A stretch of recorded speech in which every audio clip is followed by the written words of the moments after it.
I'm glad to see Yuji back on his feet. The dude has been going through some pretty rough hours like recently. It's crazy to think that like everything in the Shibuya like arc has taken place over the course of like some hours, whereas like obviously for us we're like coming up on a year now. But here, like Todo showing up to help Yuji, obviously gonna really like that. I guess this guy that, you know, showed up with him, he says is his brother apparently at some point, but like I'm wondering if it's supposed to be like blood brother or if it's just another person that Todo calls his brother. I don't know, but pretty new character, I think. Like this one, I legitimately, I feel like I gotta go back and look at some other chapters because like I don't really know if I've seen this individual before. But they talk, his ability from what I can gauge is like he can lock you in a state, like how much damage you have. He can halt any continue, like if you have 10 cuts and like, you know, some internal bleeding or something, he can halt it so it won't continue past that, but it's like a temporary stasis.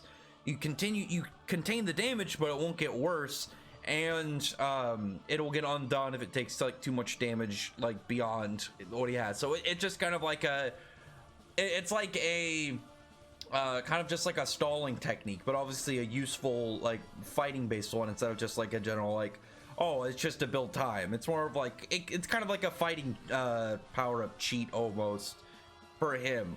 He's like just a good support. Clearly this guy cannot fight, like looks like he's just not in a good spot otherwise, but because he looks like he would have died very quickly if it wasn't for Todo. Todo is one of the people that has like big high potential. Megumi, Yuta, Todo, they've all been people that have really just been kind of put on a pedestal.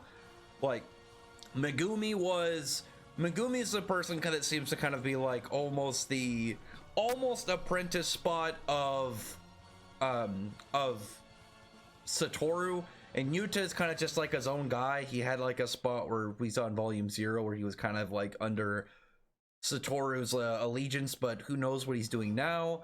And Todo looks like somebody that had obviously ties to Yuki, and so all of them have like these big up and coming placements. And I obviously, you can put Yuji on there as well, just because of, you know, the potential for like his skill with Black Flash, as well as having the Sukuna power as like a switch. But that's definitely like a super double-edged sword, way worse than what like Yuta has.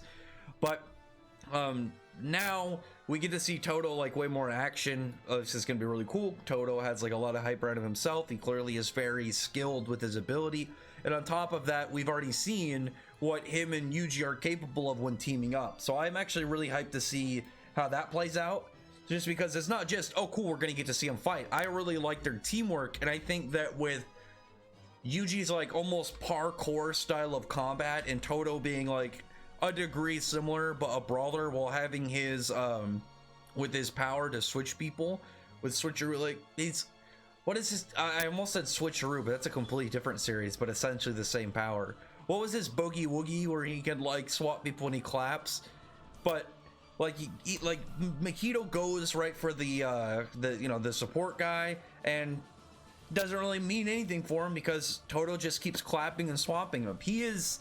He's got like a power I've seen in a couple other series. I've seen it in obviously Naruto, I've seen it in Yukio Holder, I've seen it in Makin Ki. I mean, it's just like, oh yeah, switching two targets. Though I have to say, Todo has the best usage of it because of how fast paced he is, and he's so much of a martial arts kind of like hard hitting combat style kind of guy that when he does it, it's very fast, immediately into an attack, and then he's gonna keep following it up, switches into like a better position, whichever is going to benefit him most in terms of this combat. And the disorientating effects that it has on somebody, like instantly you're in a different position, you have to adjust and figuring out you know, what your opponent is doing, why did they switch you, are you at a disadvantage from any other side, so just whatever attack they're going to be prepping up. There's a really nice side to it that I'm glad that Akutami is playing really well in this. Like, I don't think it's emphasized as much with any of the other people that I've seen with this power, because with other characters, like the ability to switch isn't as like with Sasuke, it's something that he can do, but it's not his primary. It's not his primary way of fighting. And then with other characters, you either get like the dude from Yuki Holder. I remember his is not sort of the same thing. There's a greater level to it, but he doesn't use it in this same way in terms of like how Todo does it, like combining it with his fast-paced martial arts. And then the dude from Makanki, he's not actually like a fighter. He's kind of like a support way that he uses it, but Todo's is really cool. I like the way that Todo goes about this. And he's at the same time, he's getting Yuji back to his feet. Like, we know Yuji's gone through some very like mental and spiritual, just like stress to his soul stuff that's just been almost breaking him. And Todo has a lot of like good points that like essentially there's always gonna be Jujutsu sorcerers who die in the field. There's always going to be ones that are killed either through, you know, battling some monster or being targeted or just getting in a bad situation. But their like wills and like suffrage and like everything about that only really kind of like stacks and weighs over if they lose in a sense. Like, so he's kind of like putting him like, you have to carry their burdens and their strife with you, that way they can live on, and so their death isn't meaningless. Because one of the things we know about Yuji is he wants people to have like a meaningful death, a proper death. And I think with like some like looking at Nanami really, from what I believe is a proper death for him would be one that matters and that moves everything towards like the defeat of Sukuna and the defense of like everybody that they possibly can, because he came back into being a Jujutsu sorcerer to help people and to do what he thought that was the best for him to do.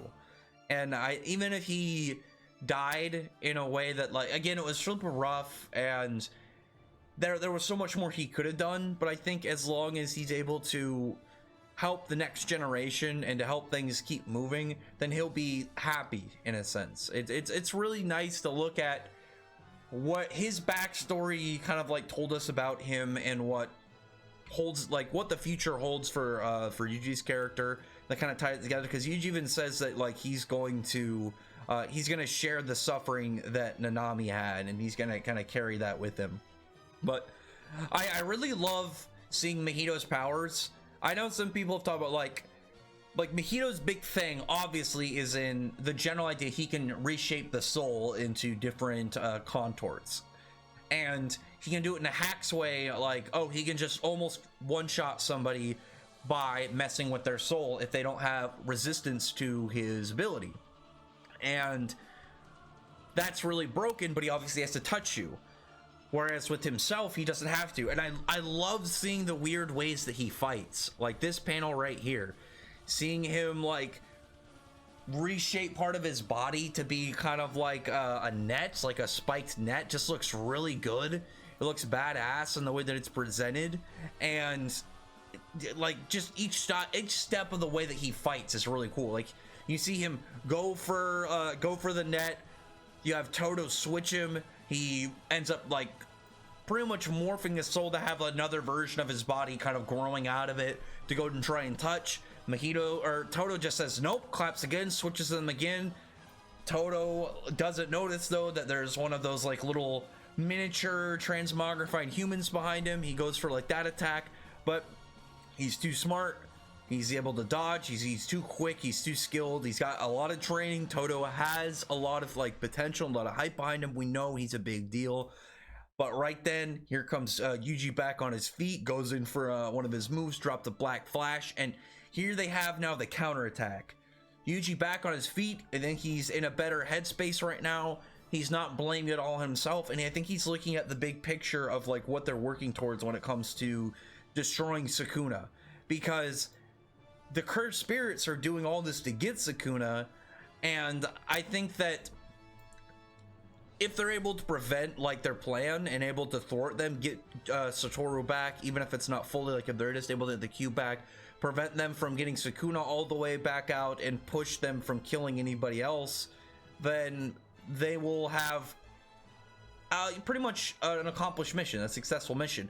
Not one without casualty, but one that they can look at and say, all right, we were able to we were able to do something, and we were able to stop them in their overall plans, because the overall plans that the curses like have going on for them are the big thing they need to prevent.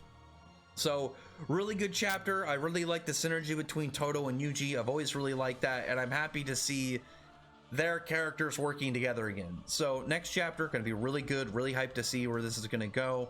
And I'm hoping now they can defeat Mahito. I'm really hoping that they can defeat Mahito and put Mahito in his place and really just kind of squash him. Not kill him, because I want to see more Mahito. I like him as a villain, but I want to see him defeated here.